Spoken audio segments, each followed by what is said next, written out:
আমি কাইফ। কেমন আছো তোমরা সবাই? আশা করি অনেক ভালো আছো। আমি দ্বিতীয় শ্রেণীতে পড়ি, তাই আমি দ্বিতীয় শ্রেণীর গণিত বইয়ের একটি বিয়োগ করে তোমাদেরকে দেখাবো। এখানে বিয়োগ দেওয়া আছে, দেখছো? এটা হচ্ছে 85 আর এটা বিয়োগ 47।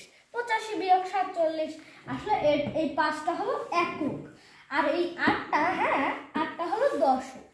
তাহলে এটা একক আর এটা দশক।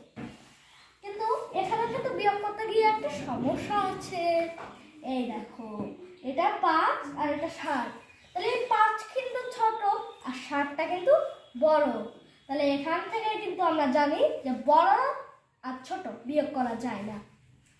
তো এখানে আমি বলছি, এখানে রয়েছে 8টা 10। 8টা 10 থেকে আমি একটা 10 5কে দিয়ে দেব।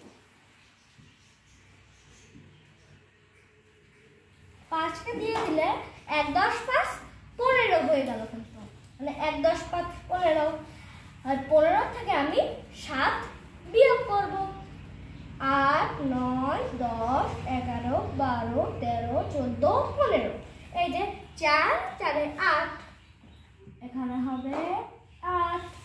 এবার থাকলো এখানে একটা 10, যেহেতু ওকে দিয়ে দিয়েছি 5কে, তাহলে এখানে 8-এর বদলে থাকলো 7টা 10। আর 7 10 থেকে আমি 4 10 বাদ দিয়ে দিব। তাহলে 7-এর থেকে 4 বাদ দিলে থাকে 3। এখানে হবে 3। Thank you friends.